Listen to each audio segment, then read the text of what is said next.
Serakah diwarisinya, tiada lagi sengsara. Tuhan akan beri mahkota, waktu jemput umatnya di surga.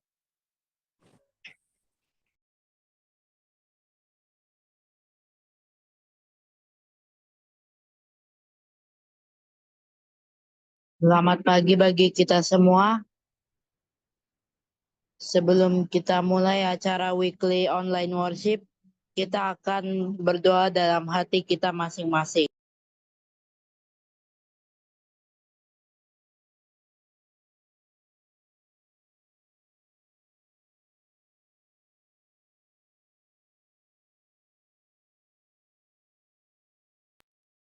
Kita akan menyanyikan lagu buka, lagu Sion nomor 81, Hai Malaikat Suci di Surga.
Doa buka akan dibawakan oleh Michael Rianto.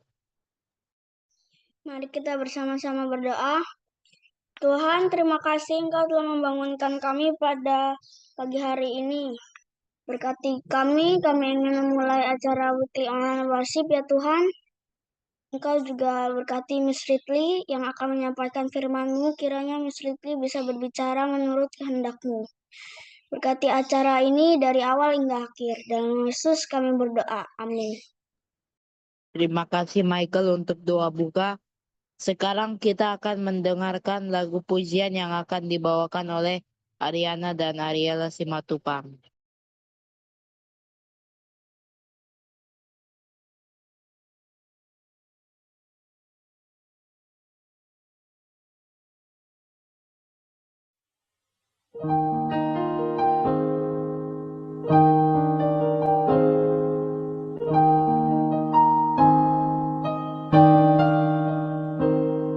A long time ago in a beautiful place,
Now I am here in a beautiful place, learning the teachings of Jesus. Parents and teachers will help guide the way, lighting my path every day. Wrapped in the arms of my Savior's love, I feel His gentle touch. Living each day, I will follow His way, home to my Father above. I know He lives. I will follow faithfully. My heart I give to Him. I know that my Savior loves me.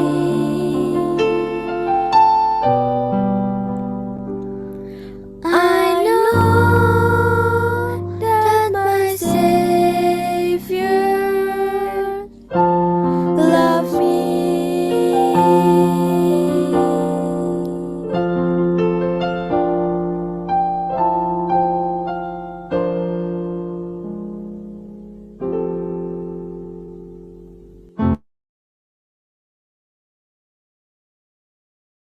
Amin. Terima kasih untuk lagu pujian yang sudah dibawakan. Sekarang kita akan doa kelompok, tetapi mungkin sebelum doa kelompok, apakah ada pengumuman dari Miss Ridley? Baik, terima kasih, Friendly. Sekali lagi, selamat pagi semuanya. Selamat terima pagi, Miss. Terima kasih untuk lagu pujian dari Arin dan Ariela yang baik sekali, dan terima kasih untuk semua yang sudah hadir untuk ikuti weekly online worship kita hari ini. Sebelum kita berdoa di kelompok, ini ada berapa orang ya? Ada Nikto, ada Friendly, Tessa.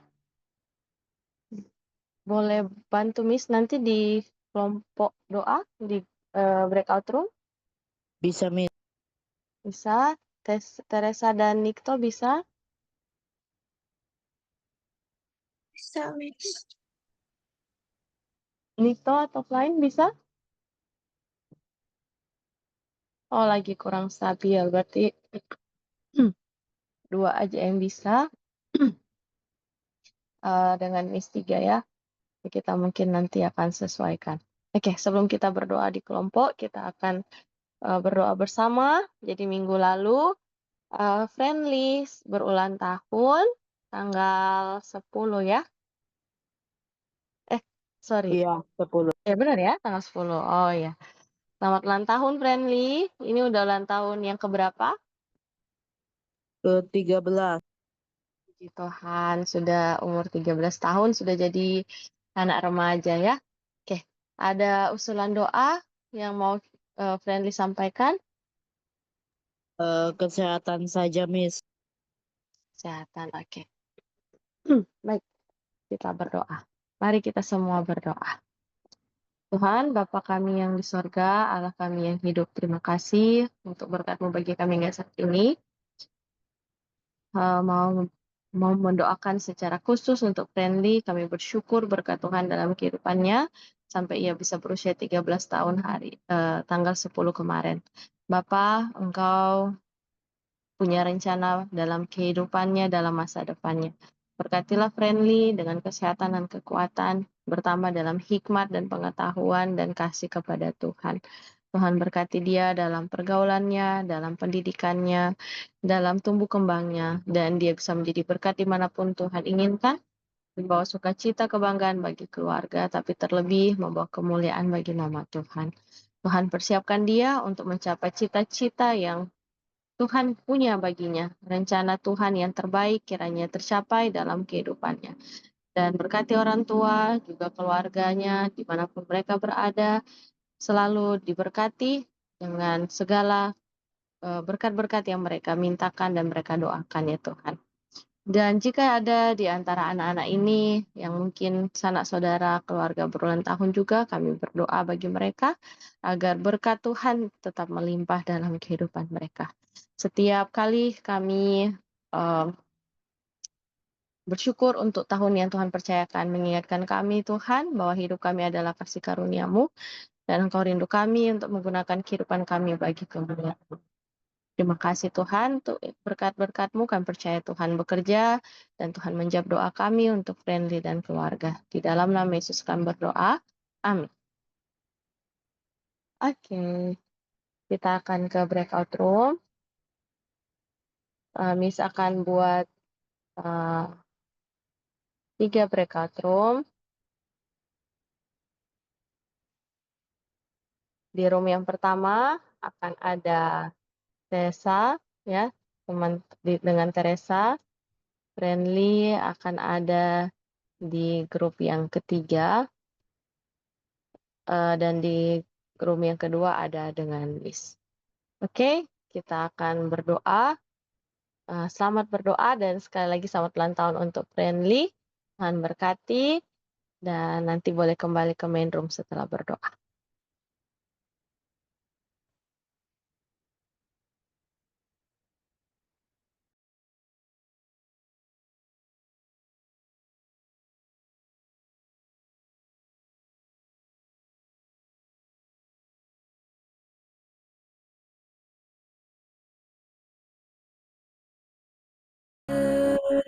Dan burung, dengarlah suara Tuhan.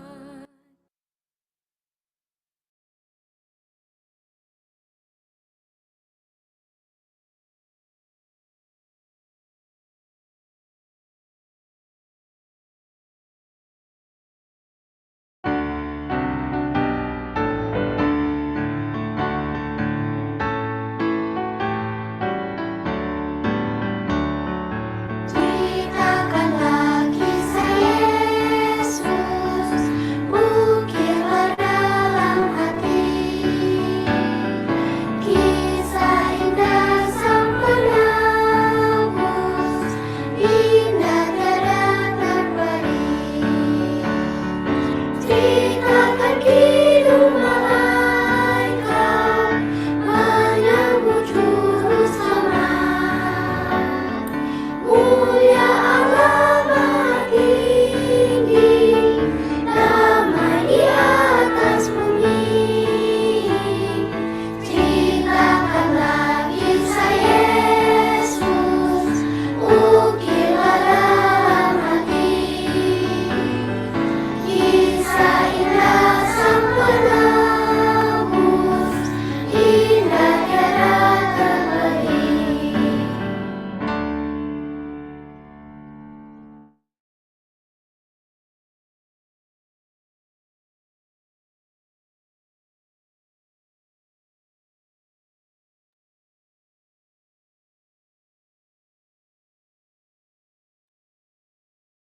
Sekarang kita akan mendengarkan renungan yang akan dibawakan oleh Miss Ridley. Baik, terima kasih Friendly. Halo semuanya, sekali lagi. Apa kabar? Baik, Baik, Miss. teman-teman. Baik, Miss. Baik, Miss. Boleh dibuka kameranya? Supaya Miss bisa lihat siapa aja yang hadir. Oke, thank you. Oke. Ya, renungan kita hari ini diambil dari pasal 14 dari buku Kerinduan Segala Zaman yang judulnya Kami Telah Menemukan Mesias. Nah, siapa ini orang-orang yang menemukan Mesias? Itu yang akan kita pelajari hari ini. Dan kira-kira orang-orang ini akan ajarkan kita hal apa ya setelah mereka menemukan Yesus. Oke, sebelum kita mulai kita berdoa sekali lagi, mari kita berdoa. Ya Tuhan, kami akan mendengarkan pelajaran, biarlah Roh Kudus menuntun hati dan pikiran kami untuk mengerti kehendak Tuhan. Terima kasih Tuhan, bantu kami untuk fokus dalam nama Yesus. Amin. Minggu lalu, Senin lalu kita sudah belajar dari Kakak Pinenda tentang cobaan-cobaan ya yang dihadapi Yesus dan bagaimana Yesus bisa berhasil melawan pencobaan-pencobaan itu. Nah, sekarang kita akan belajar tentang beberapa orang ya. Yang pertama adalah dari Yohanes Pembaptis. Yohanes Pembaptis ini ada yang tahu siapa nama mama dan papanya? Nama bapaknya Elizabeth, Elizabeth. Abang Zakaria dan Empat. Zakaria. Betul. Zakaria dan Elizabeth. Betul, Elizabeth dan Zakaria.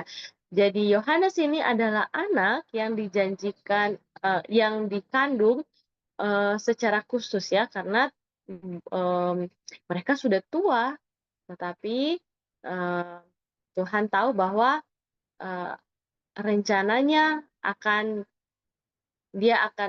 Yohanes ini adalah anak yang akan memenuhi nubuatan yang sudah disampaikan sebelumnya.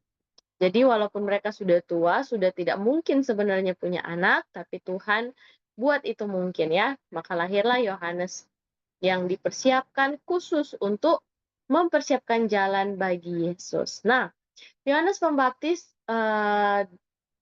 dia sekarang jadi seorang pengkhotbah dan dia juga membaptiskan orang. Sudah bertahun-tahun orang-orang di sana itu sudah tidak pernah dengar lagi pekabaran untuk bertobat dari dosa-dosanya. Mereka sudah selalu dibicarakan tentang mereka punya perpuluhan, tentang aturan-aturan hukum, tapi sudah jarang sekali, hampir tidak pernah mendengar ajakan untuk meninggalkan dosa. Jadi waktu Yohanes Pembaptis muncul, Yohanes Pembaptis selalu mengkhotbahkan untuk bertobat dan tinggalkan dosa-dosa karena kerajaan surga sudah dekat ya. Dan ada banyak orang yang suka mendengar, yang tersentuh hatinya. Tapi ada juga orang-orang yang justru takut dan tidak suka dengan pekabaran Yohanes Pembaptis, yaitu orang-orang Farisi dan orang Saduki ya. Mereka tidak suka karena mereka takut kalau banyak orang yang ikut Yohanes, jangan-jangan mereka ini akan memimpin pemberontakan. Jadi mereka tidak senang dengan Yohanes Pembaptis. Nah, Yohanes Pembaptis ini suka berkhotbah di pinggir sungai. Apa nama sungainya? Apa nama Sungai Yordan. Ya, Sungai Yordan. Yohanes senang khotbah di sana karena kalau setelah dia berkhotbah lalu ada yang suka dibaptis, dia bisa langsung baptiskan mereka. Kalau sekarang kan kita tidak berkhotbah kalau buat KKR nggak di pinggir kali ya. Kita pasti akan buat di satu gedung atau buat di satu tempat yang luas. Nah, waktu itu Yohanes Pembaptis tidak perlu pakai susunan acara. Ya, dimanapun dia berdiri, dia berkhotbah, dia ingatkan orang-orang untuk bertobat dan kembali kepada Tuhan.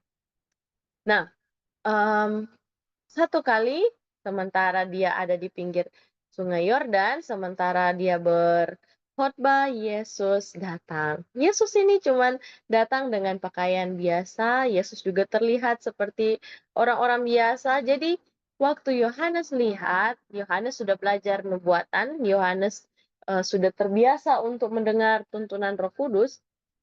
Jadi walaupun Yesus hanya datang dengan pakaian biasa, Yohanes bisa mengenal siapa Yesus. Tapi banyak orang di sekitar situ tidak kenal siapa Yesus. Jadi waktu Yohanes lihat Yesus, Yohanes bilang, inilah anak domba Allah. Ya, dia ini melepas kasutnya pun aku tidak layak. Tapi orang-orang ini mereka tengok-tengok, siapa ini? Mana yang anak domba Allah? Orang-orang nggak kenal Yesus karena Yesus hanya pakai baju biasa. Yesus terlihat seperti anak muda biasanya. Tapi Yohanes bisa lihat karena Yohanes seorang yang sudah dituntun oleh Roh Kudus dan dia belajar firman Tuhan, dia belajar nubuatan-nubuatan tentang Mesias. Orang-orang saat itu melihat apa yang dilakukan oleh Yohanes Pembaptis, mereka mulai berpikir, apakah Yohanes Pembaptis ini Elia atau Musa? Tapi atau Mesias, tapi Yohanes bilang saya bukan Mesias. Dan akan datang nanti saya membaptis dengan air, tapi akan datang nanti dia yang akan membaptis dengan api. Tapi orang-orang ini banyak tidak mengerti ya, banyak tidak mengerti dan tidak mengenal siapa yang dimaksudkan oleh Yohanes. Orang-orang yang sudah terbiasa untuk mengikuti keinginan hati mereka, sudah terbiasa untuk tutup mata kepada kebenaran, tidak mau dengar suara Roh Kudus, mereka tidak bisa kenal siapa Yesus waktu itu ya. Nah, Yohanes Pembaptis punya murid. Dia punya murid yang setia dan suka belajar tentang firman Tuhan. Mereka juga orang-orang yang biasa saja. Mereka cuma nelayan dan mereka juga bukan orang-orang yang terkenal, tapi mereka punya hati yang tulus untuk belajar. Jadi mereka jadi muridnya Yohanes. Kemana Yohanes pergi, mereka ikut. Dan satu kali ketika Yohanes Pembaptis mengumumkan tentang Yesus, mereka ada, ya. Dua muridnya ini ada, yaitu Yohanes dan Andreas. Dan waktu mendengar itu mereka hatinya terpanggil untuk mengikuti Yesus, ya. Mereka terpanggil untuk mengikuti Yesus. Jadi waktu mereka mengikuti Yesus, mereka suka dengar apa yang Yesus sampaikan, apa yang Yesus ceritakan. Mereka tinggalkan pekerjaan mereka dan mereka juga dari jadi murid Yohanes Pembaptis, sekarang mereka jadi murid Yesus. Mereka menerima Yesus walaupun masih dalam pengertian yang terbatas, mereka belum sepenuhnya mengerti pekerjaan Mesias, tapi hati mereka sudah dituntun untuk percaya kepada Yesus. Ya, nah, yang membuat perbedaan kenapa Yohanes dan Andreas ini mereka bisa terima pekabaran tentang apa yang disampaikan Yohanes tentang Yesus adalah karena mereka adalah dua orang yang tidak mau percaya hanya kepada perkataan manusia. Mereka tidak cukup mau dengar apa yang diajarkan oleh orang-orang Farisi. Mereka juga mau belajar sendiri ya. Jadi karena mereka orang yang punya hati yang terbuka dan tulus untuk belajar firman, jadi mereka bisa mengenal Yesus dan mereka rindu sekali untuk dengar apa yang akan Yesus sampaikan. Ada 3 hal yang bisa membuat kita untuk menerima pengertian dan hikmat surga. Yang pertama, harus ada penyesalan akan dosa, kemudian ada iman dan ada kasih. Ya, jadi ketika kita menyadari dosa, kita mau tinggalkan dosa, kita minta ampun, iman itu akan bekerja dengan kasih dan itulah yang akan menolong kita untuk mengenal Allah. Jadi harus ada penyesalan, ada iman, dan ada kasih. Nah, sekarang Yohanes ini ketika dia dengar tentang Yesus, dia rasa kayak, aduh saya tidak bisa cuma simpan ini sendiri. Dia punya saudara laki-laki lagi. Ada yang bisa tebak siapa saudara laki-lakinya Yohanes? Siapa kira-kira saudara laki-lakinya Yohanes? Yakobus. Bukan, ada satu lagi. Andrea. Simon. Ya, Andreas. Ya, kalau sorry Miss yang salah. Ya, Yohanes dan Yakobus ya, betul. Tapi ada Andreas juga punya saudara namanya Simon. Simon, betul. Sorry ya. Jadi betul tadi ya, Yohanes dan Andreas, kemudian Yohanes dan Yakobus, kemudian ada Andreas juga. Jadi mereka ini tidak puas karena kalau cuma mereka yang tahu. Jadi mereka cari saudara-saudara mereka, lalu mereka bilang, kami sudah ketemu Mesias, kami kenal siapa Mesias, kami dengar apa yang dia bilang. Ayo ikut. Simon yang sudah juga dengar tentang pekabaran khotbah dari Yohanes Pembaptis tentang Yesus, tentang Mesias, dia tidak menunda-nunda, dia juga ikut ajakan saudaranya ini. Waktu Yesus lihat Petrus, waktu itu namanya masih Simon ya, Yesus lihat dia, Yesus tahu semua kehidupannya ya.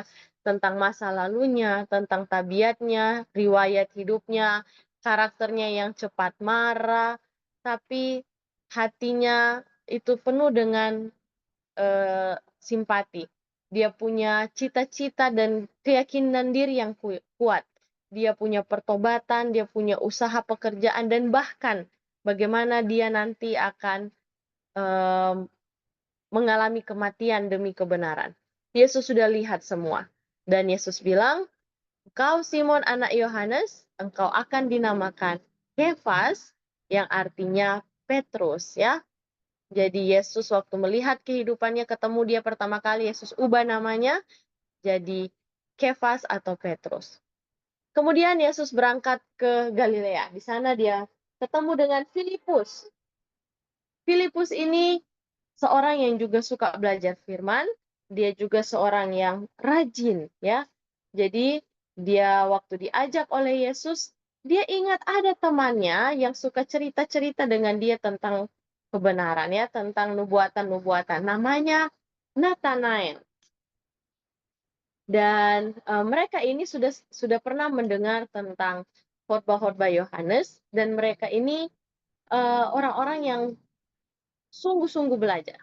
Tapi waktu Nathanael lihat Yesus, Nathanael kecewa karena Nathanael pikir di nubuatan Yesus itu, Mesias itu harus jadi raja, ya, ada kemewahan, ada kekuasaan. Tapi ini kenapa Yesus kelihatan orang miskin, ya? Tapi walaupun ada sedikit kebingungan dan keraguan di hatinya Nathanael, dia tetap ikut Yesus. Jadi sebenarnya peristiwanya itu waktu Filipus mau panggil Nathanael, Nathanael ini sedang ada di bawah pohon-pohon, dia sedang merenungkan apa yang dikatakan oleh Yohanes Pembaptis. Dia sedang berpikir tentang Mesias yang dijanjikan ini. Dan dia berdoa supaya Tuhan boleh tunjukkan siapa Mesias yang sebenarnya itu. Jadi dia lagi betul-betul bergumul dan cari tahu, ya. Dan Roh Kudus berbicara dalam hatinya bahwa Mesias itu akan datang, ya. Mesias itu akan datang dan dia akan bertemu dengan Mesias yang dijanjikan. Jadi Nathanael ini adalah teman belajar Alkitab dan teman berdoanya Filipus, ya. Nah, sekarang Filipus panggil Nathanael, mereka ketemu dengan Yesus, dan Roh Kudus langsung meyakinkan kepada hatinya Nathanael bahwa Yesus inilah Mesias itu, ya. Jadi di sini kita bisa lihat bahwa dari orang-orang ini Yesus membangun dasar gerejanya, ya, umatnya, menjadi dasar pembangunan gereja Kristen. Adalah Yohanes, Andreas, Simon Petrus, Filipus, dan Nathanael. Mereka adalah orang biasa, tetapi orang-orang yang tidak mau percaya firman begitu saja. Mereka juga belajar sendiri, mereka minta Roh Kudus, mereka rajin berdoa dan mencari tahu untuk mengenal siapa Mesias itu. Dan yang kedua adalah mereka kasih kita contoh untuk menjadi murid, ya. Menjadi murid adalah kalau kita sudah ketemu Mesias, kita sudah ketemu Yesus, kita akan mau bagikan kepada orang lain juga tentang Yesus, ya. Dari kasih tahu ke teman, kasih tahu ke saudara, ya, tentang siapa Yesus itu. Orang yang sudah kenal Yesus, sudah rasakan kasih Yesus, mereka tidak bisa diam. Mereka akan cari orang lain, ya, orang-orang di dekat mereka untuk mereka ceritakan siapa Yesus. Oke. Sebelum kita lanjut, Miss mau ada satu orang bacakan kutipan Miss kirim di chat, ya.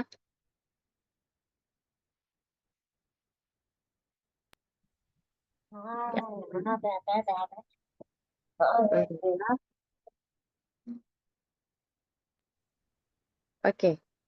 Satu orang bacakan chat yang Miss kirim.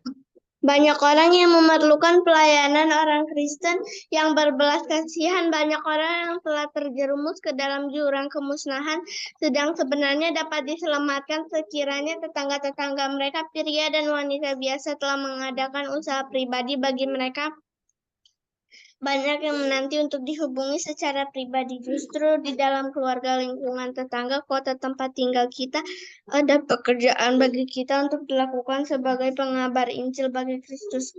Jika kita orang Kristen, pekerjaan ini akan merupakan kegemaran kita. Segera setelah seorang bertobat, lahirlah di suatu tempat kerinduan hendak menyiarkan kepada orang lain pula betapa indahnya sahabat yang telah didapatnya di dalam Yesus. Kebenaran yang menyelamatkan dan menyucikan tidak dapat dikurung di dalam hatinya. Oke, terima kasih, Rebecca. Jadi, katanya sekarang ini banyak orang yang sebenarnya bisa diselamatkan.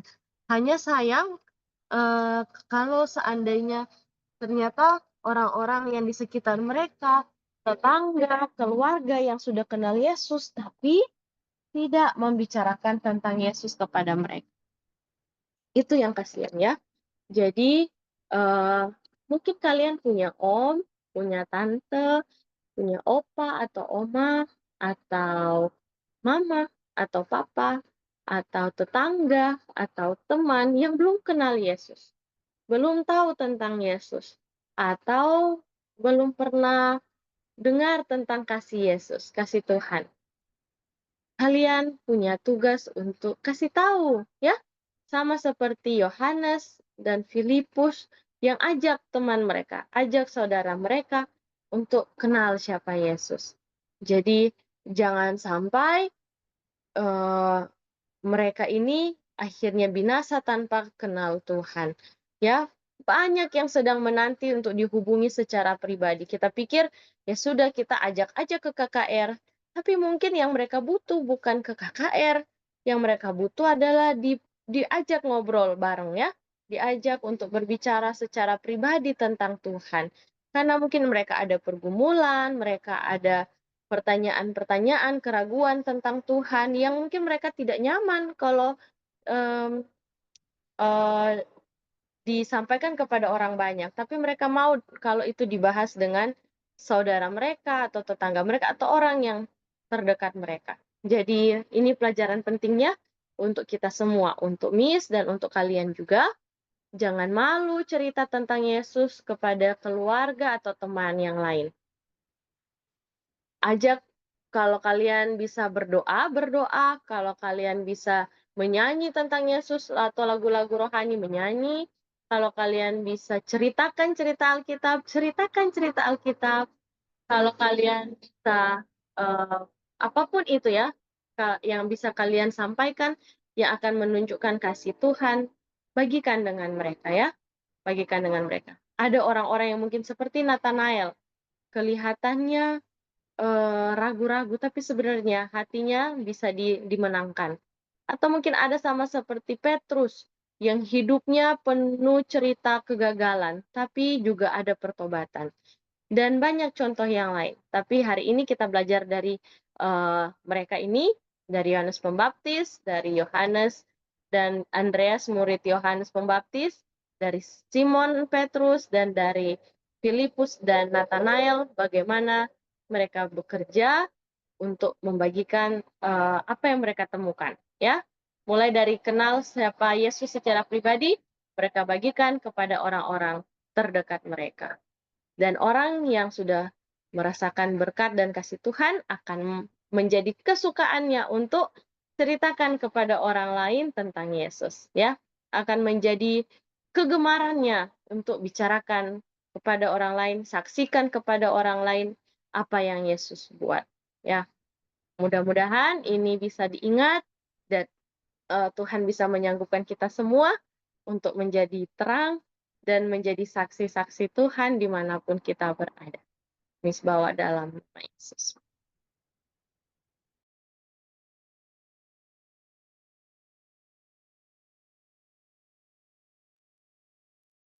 Amin. Terima kasih untuk renungan yang sudah dibawakan. Kita akan menyanyikan lagu tutup, lagu Sion nomor 59, Tuhan jadikanlah kami.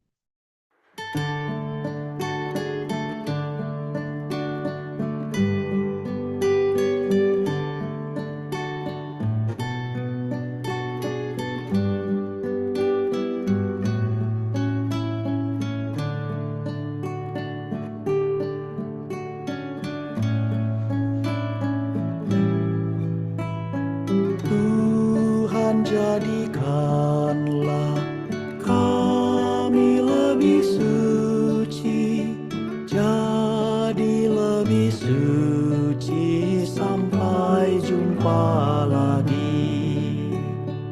Tuhan jadikanlah kami lebih setia, jadi lebih setia sampai jumpa lagi.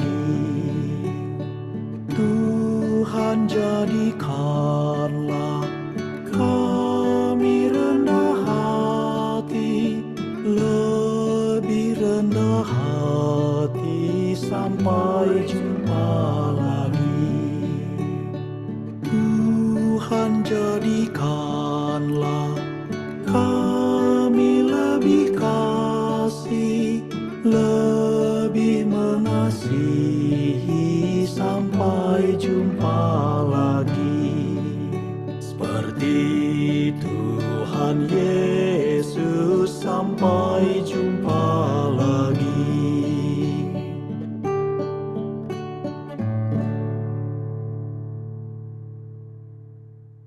Doa tutup oleh Kenneth Sulaksono. Oke, mari kita bersatu dalam doa semuanya. Tuhan Allah Bapa kami yang bertata di dalam kerajaan surga, terima kasih kami sudah selesai mendengarkan firman yang dibawakan oleh Miss Ridley. Terima kasih ya Tuhan, dan juga semoga yang Miss Ridley bicarakan tadi dan firman-Nya itu bisa tertanam di dalam hati dan pemikiran kami, dan kami juga bisa mempraktikannya kepada orang-orang yang di sekitar kami, dan kami juga bisa berperilaku yang baik, dan juga bisa karakternya bisa diubahkan lagi semakin baik, dan kami bisa bersama-sama memasuki kerajaan surga. Dan juga ya Tuhan, terima kasih sudah menyertai kami sampai selesai ibadah, dan juga jagailah kami, teman-teman kami, dimanapun mereka berada, dan kami bisa bertemu lagi di Senin depan, dan kami bisa dipersatukan lagi dengan keadaan yang sehat dan tidak kekurangan sesuatu apapun. Terima kasih ya Tuhan, doa ini kami alaskan dalam nama doa Tuhan Yesus kami berdoa. Amin. Bapa, kami bersyukur untuk berkat-Mu. Terima kasih untuk pelajaran hari ini. Bantu kami menjadi saksi dimanapun kami berada.